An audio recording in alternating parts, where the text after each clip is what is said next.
Enero es un mes clave en el tema de alquileres, pero ¿sabe usted cómo se pueden renegociar o si hay alguna cláusula ahí diferente? Hoy vamos a hablar sobre este tema, los contratos en los alquileres. Nos acompaña el licenciado Kevin Valalle. Buenos días, licenciado, ¿cómo le va? Muy buenos días, Diego, y muchas gracias por la invitación. Licenciado, ¿qué debe revisar una persona en su contrato de alquiler antes de sentarse, ¿verdad?, a hablar sobre el plazo y demás? Claro, esa es una pregunta muy importante. Y voy a aprovechar para responderla con un dato, si usted me va a permitir un dato giros legal, y es el siguiente. A efectos de renegociar, no siempre todos los contratos se tienen que renegociar en enero. A veces tenemos la convicción de que en enero empieza el año, hay que ajustar precios de alquiler, pero no siempre es el caso. La ley lo que establece es que la renegociación del precio del alquiler o el ajuste al precio del alquiler debe hacerse a partir de un año desde que entra en vigencia el contrato. Esto quiere decir que si ustedes firmaron un contrato en mayo, a pesar de que hoy sea enero, no aplicaría ningún aumento, sino aplicaría hasta mayo y siguiendo un procedimiento establecido. Pues para contestarte la pregunta, ¿qué cláusulas hay que ponerle atención? La primordial, el plazo y los medios para renovar ese contrato. Lo segundo, hay que especificar respecto al precio y en qué moneda se pactó. Adicional a esto, tenemos que ver el tema de si hay cláusulas de aumento, si hay cláusulas de modificación y por último y no menos importante, la cláusula de notificaciones para validar si el procedimiento que se sigue y el medio es el correcto. Eso le iba a preguntar sobre las modificaciones. ¿Cuándo se puede modificar y cuándo no? Básicamente, y este puede ser el segundo dato y giro legal de la entrevista, y es que un contrato se puede modificar todas las veces que sea necesario, independientemente de qué etapa está el contrato. Si está, por ejemplo, en el primer año, en el segundo año, en el tercer año, está incluso vencido el contrato, es posible renovarlo, es posible modificarlo en cualquier sentido, porque aquí impera el acuerdo de partes. Eso sí, hay limitaciones que la ley establece. Por ejemplo, no se pueden establecer plazos menores a los legales, no se pueden negar o rechazar derechos o obligaciones de inquilinos o propietarios y no se pueden establecer cláusulas ilegales o abusivas. Licenciado, ¿qué pasa cuando, por ejemplo, no existe o no dice nada? Usted firmó el contrato, pero no dice nada sobre los aumentos y ya pasado el año la persona que arrienda pues quiere su aumento. Claro, ese es un punto importante y tendríamos esa convicción generalmente de que no aplicaría un aumento. Sin embargo, esto sería falso. A pesar de que no esté estipulado en el contrato una cláusula de aumento, la ley sí lo estipula. Entonces acá lo importante no es tanto si existe o no la cláusula, sino si se sigue el procedimiento adecuado y en el plazo adecuado para poder aplicar un aumento y validar que el aumento sea válido. ¿Y cómo se determina un aumento de alquiler en nuestra legislación? Muy importante. Y quizás acá viene el tercer dato giro legal y quizás uno de los más impactantes. En Costa Rica habrá que determinar primero qué es lo que se alquila. Para hablar de casas de habitación, por ejemplo, hay que determinar si es en dólares o si es en colones. Cuando se pacta en dólares, no hay posibilidad de aumento. Ya por ley no se puede pactar en dólares o en cualquier moneda extranjera. Si se pacta en colones, se usa como base los índices del precio del consumidor para establecer cuánto fue la inflación acumulada. En otras palabras, dependiendo de la inflación, ese es el porcentaje máximo permitido y de ahí en menos es que se puede negociar un aumento. El dato es el siguiente, para que le tomen nota y en cuenta. Para noviembre del 2025, el aumento que se estableció o la inflación que se estableció fue de menos 0.31%. ¿Qué quiere decir esto? Esto significa que si usted firmó en noviembre del 2025 y se le aplicó un aumento, ese aumento es completamente nulo porque la inflación fue negativa. Y para aquellos que no tengan contratos en noviembre, sino que tengan firmados en cualquier otro mes del año, el porcentaje anual promedio de inflación y en consecuencia del aumento que pudo haber sido posible o legal fue de menos 1.31%. Esto significa que también fue negativo y en consecuencia cualquier aumento de ley que se haya pactado habrá que revisar cada caso, que es un promedio, pero muy posiblemente si superó ese porcentaje sería completamente nulo. Licenciado, veamos acá en nuestras redes sociales en Facebook, nos pregunta Hazel, ¿qué pasa si hacen el aumento pero a la hora de los mantenimientos no los hacen? Es importantísimo revisar el contrato para verificar a qué parte le corresponde qué tipo de reparaciones y qué tipo de mantenimiento.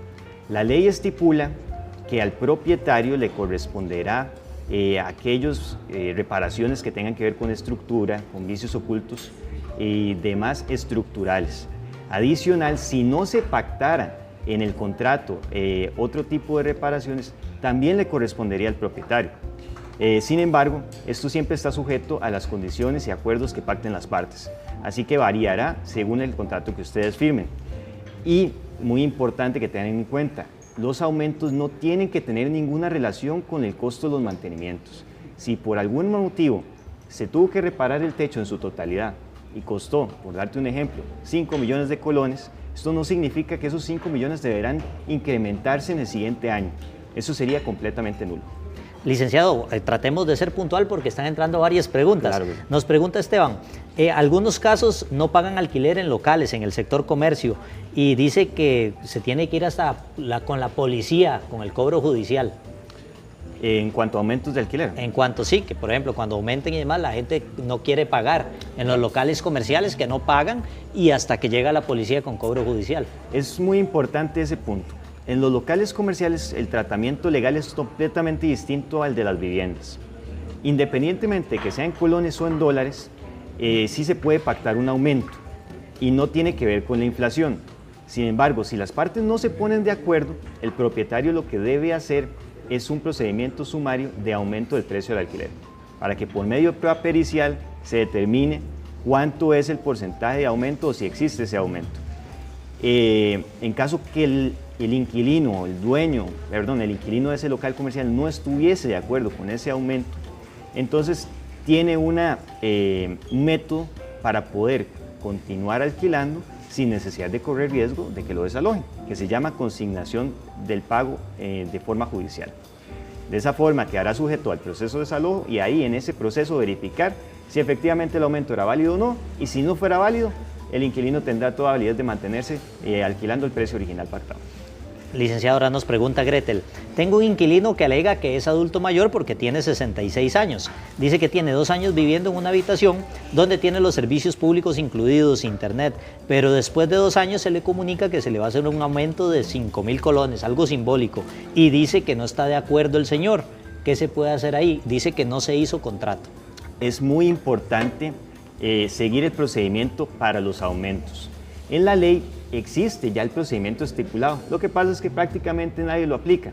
¿Cuál es este procedimiento para todos aquellos dueños de locales o casas de habitación? Es el siguiente, ustedes tienen que hacer una nota indicándole a su inquilino que va a aplicar un aumento y esa nota tiene que ir acompañada de una certificación emitida por el Instituto Nacional de Estadística y Censo donde establezca cuánto fue el monto de inflación y en consecuencia ese sería el porcentaje válido, y notificárselo al medio de notificaciones al inquilino.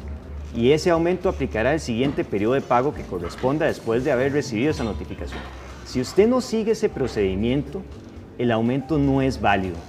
En consecuencia no podrá aplicarse ni 1.000, ni 2.000, ni 10.000, ni 20.000, porque siempre tiene que ir basado en ese índice de precios del consumidor. Ahora nos pregunta Samadi, ¿a quién le corresponde pagar los servicios municipales? Los servicios municipales y los impuestos municipales corresponden al propietario. Eso es así en todos los casos. Licenciado, usted ahora mencionó los alquileres en dólares. Cuando se alquilan dólares, entonces, ya sea en local comercial o en vivienda, ¿no se puede hacer aumento? Solamente en vivienda está totalmente prohibido. En locales comerciales sí es posible, siempre que exista un acuerdo entre las partes. Y solo si no existe, entonces va el procedimiento del proceso sumario que les mencionaba para el aumento del alquiler. Y eventualmente, si no hay acuerdo en cuanto al aumento, la consignación del precio del pago. ¿Y con cuánta anticipación tiene que avisarle el propietario a la persona que alquila que se va a hacer el aumento? Nuestra recomendación es que se haga al menos con un mes de anticipación. Les soy muy honesto, la ley no establece un plazo definido, no hay un artículo que lo indique, pero la recomendación es que al menos sea con un mes. Hay otros plazos que son un poco mayores, por ejemplo, cuando hay que avisar el deseo de no renovar o cuando se quiere un vencimiento anticipado. En ese caso, los plazos son de 3 meses de anticipación. Nos pregunta Helen, yo tengo un inquilino que siempre paga 8 días después. ¿Qué podemos hacer para que ellos se vayan? No hicimos contrato por ser una persona que conocemos. Eso es un tema delicado. Siempre es importante tener contrato. Aún así, los contratos verbales en Costa Rica son válidos. Entonces, si la persona posterior a los 8 días, que es lo que la ley permite después de la fecha de pago estipulada en el contrato, no cancela, el propietario tiene la posibilidad de ejercer un proceso de desalojo, en este caso por falta de pago, independientemente de que el inquilino pague después de interponer la acción, sería válida la interposición del desalojo. Entonces, acá es importantísimo entender que a pesar de que no hay un contrato verbal, el punto de inflexión será cómo demostrar que existe esa relación arrendaticia, porque no está el contrato físico, pero sí hay comprobantes de pago de los alquileres. Por ejemplo, sería un medio de prueba válido para poder interponer un proceso de desalojo a una persona que paga tarde. Nos dice Luis Guillermo, mi hermano alquiló un departamento y la señora pagó el primer mes y tiene 4 meses de no pagar, no hizo contrato ni depósito. Entonces, es la misma situación que la compañera anterior. Sí se necesita prueba contundente de que existe la relación arrendaticia.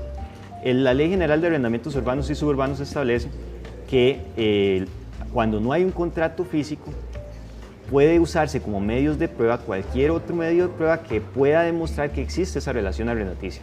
Para mí, la prueba idónea en este caso son comprobantes de pago de los precios de alquiler o recibos firmados por el inquilino para efectos de nosotros demostrar que sí existe esa relación arrendaticia a pesar de que no hay un contrato. Y licenciado, vea, nos dice Ana, tiene una inquilina que no paga y cuando paga lo hace con pagos de polaco. Claro, eso hay que prestar especial atención a estas circunstancias porque muchas veces la responsabilidad de ese tipo de acciones es propia del propietario porque tiene tolerancia y permite que ese tipo de pagos se realicen. Es importante siempre entrar en una etapa de negociación, mantener una buena relación con el inquilino, pero si ese tipo de circunstancias pasan y usted recibe solamente un pago parcial, eso igual permite al propietario acudir a la vía judicial para un proceso de desalojo, porque igual es falta de pago, no importa que sea parcial o total. Teníamos al licenciado Kevin Valerio, a quien le damos las gracias. Muchas gracias por estar con nosotros. Muchas gracias a ustedes y un placer. Muy amable. Maricris Rodríguez.